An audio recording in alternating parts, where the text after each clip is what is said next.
Here it is. The news about the coronavirus. That's right.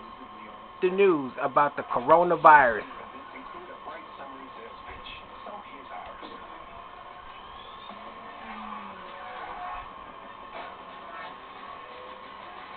Any questions?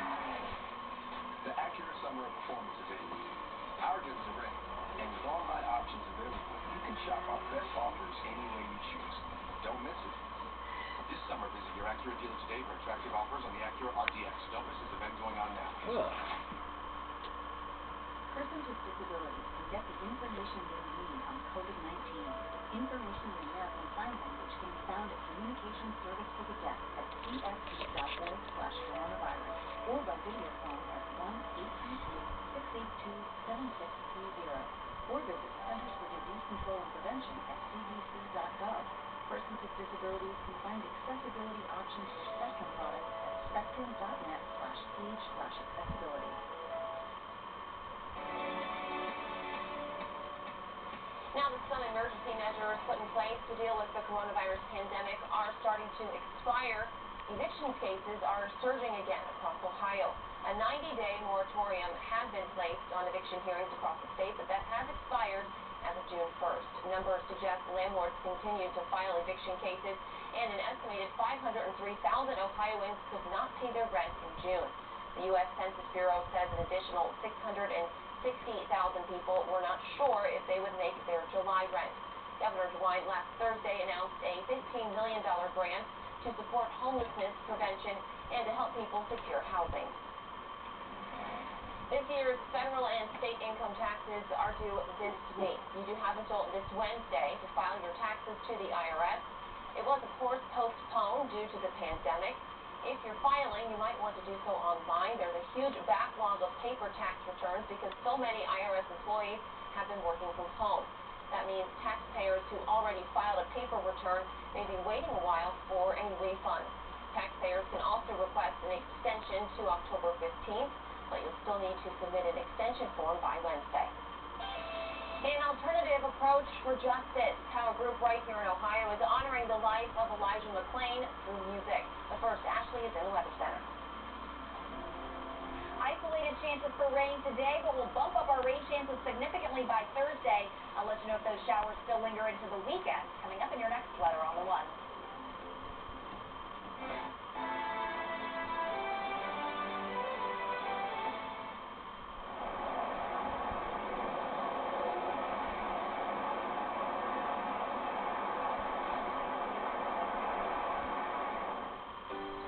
About 2 years ago, I took a break from TV news, and it changed my life.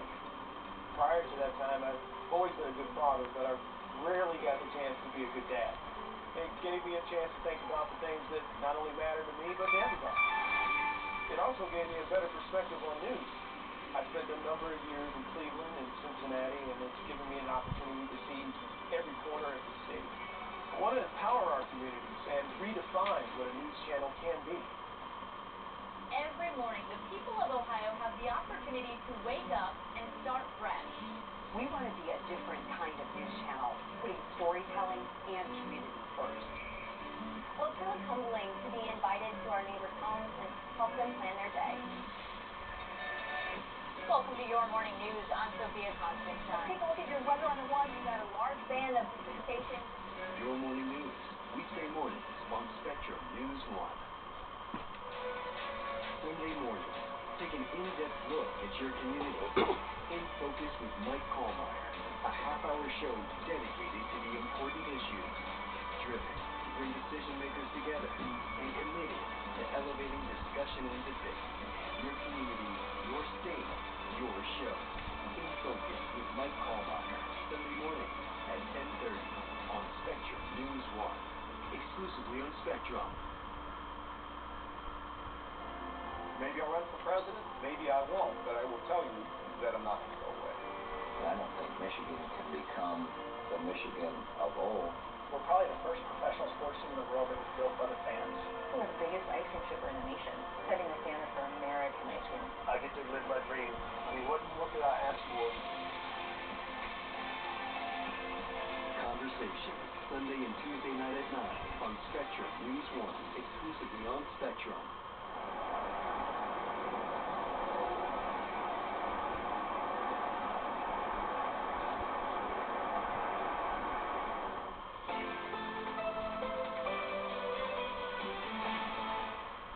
Hey there, Northeast Ohio. I'm meteorologist Ashley Baby, and it's an absolutely gorgeous afternoon out there. Your evening looking very pleasant as well, with only minimal rain chances in the forecast for us through the rest of the evening. Maybe a quick little spot shower is going to be possible, but by and large, we're dry and really comfortable this evening with those temperatures after sunset falling off pretty quickly, particularly away from the lakeshore, where pretty rapidly after sunset, we're going to see temperatures coming back down into the 60s. For areas right along the lake, it's not going to cool off quite that quickly, but we're still in for a very pleasant evening. Let me walk you through it. Readings in the mid-70s by 7 o'clock this evening. From there, temperatures falling off a little bit more sharply after 9 o'clock, and then we'll ultimately wind up with overnight lows in the 60s right along the lake, likely seeing some upper 50s as we get a little bit farther south away from that Lake Erie influence. Minimal rain chances through Wednesday, then a little bit of a spike here coming our way on Thursday as we reintroduce some of those late day showers and likely a few thunderstorms into our forecast as well. About a 40% chance there, about another 30% on Friday. So seeing more of those late day summertime pop-ups. Additionally, we're going to be bringing back the heat. Already by Wednesday, we're back up near 90, and for the weekend, we're going to be seeing temperatures right around there as well. Both Saturday and Sunday, I'm expecting a daytime high of 91. But heads up with a surge in humidity coming our way later this week. Those low 90s are actually going to feel more like mid to upper 90s during the afternoon. On Lake Erie, water temperatures in the 70s. Light winds today out of the northeast, 5 to 10 knots, and 1 to 2 foot waves. Checking out that 7-day forecast, dry again tomorrow. Temperatures very nice, right around 80. But then we'll see that big spike in our temperatures coming our way Wednesday. A little dip there Thursday and Friday, but that's only due to increased rain chances during the afternoon. We're back in the 90s for the weekend. Overnight lows will be warming up significantly as well, only dropping into the 70s for the second half of the week.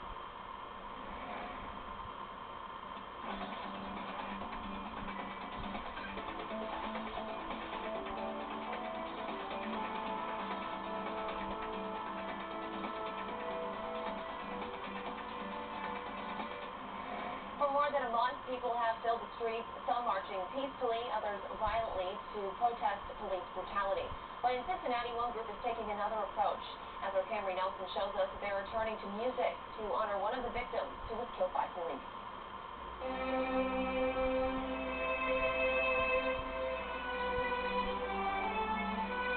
This was the sound flowing through Washington Park for the Cincinnati Violin Vigil for Elijah McClain on Sunday evening. Dozens of violinists from across the city came together to celebrate McClain's life. The 23-year-old violinist was killed by police last August in Colorado while walking home from a convenience store. He hadn't committed a crime. It's really nice when, people from all over the city come together for something that's important. 19-year-old Madeline Deinecker says an event like this was so important to her because she has the opportunity to express her support for McClain through music. The protests are really amazing, and it's great seeing people come together, and I feel like this is just another level, adding music as, the universal language for so many of us is a really powerful thing. This vigil is not only important to the artists who perform, but to the supporters as well. I was in Aurora that day. I have a grandchild that lives in that city, and there's no reason why Elijah had to be treated the way he was. With her sign in hand, Neil Relier showed her support to a young man who she says didn't deserve to die. It's no crime to be a nerd, it's no crime just to be an innocent person.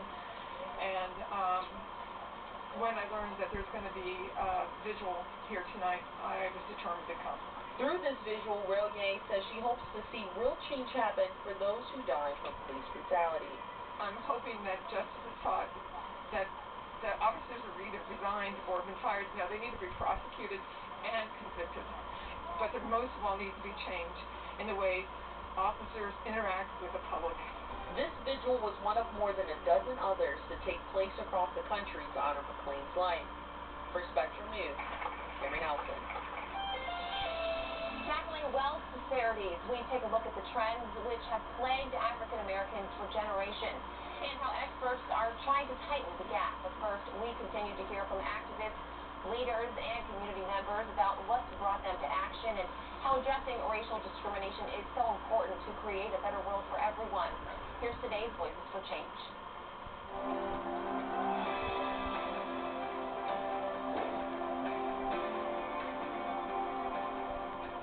I believe that Cleveland is unique in the fact that we do have a very large number of up-and-coming black leaders, but we don't necessarily do the best job of plugging them into the opportunities that they need to get to the next level, to take over the helm, if you will, of political, business, civic, and community leadership opportunities.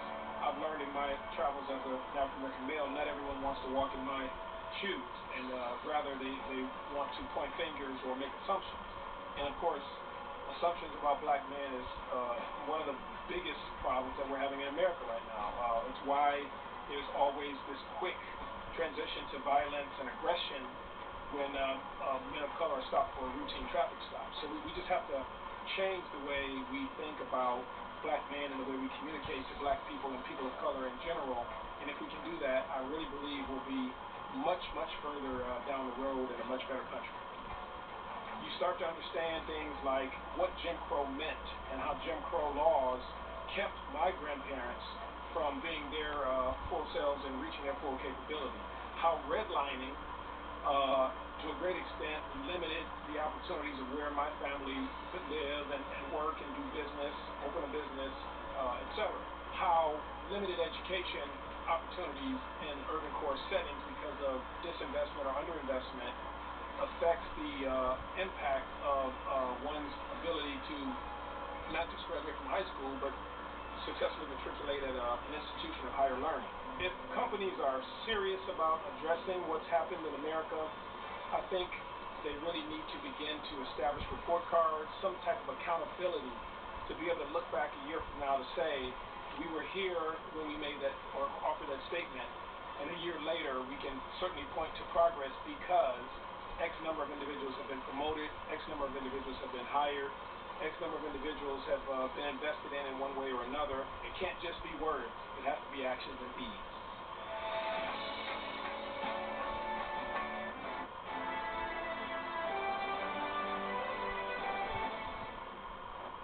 Get excited for the plays, the rush, the cheers, and the tradition. Get ready to put your business inside the action. Everyone is here for the experience.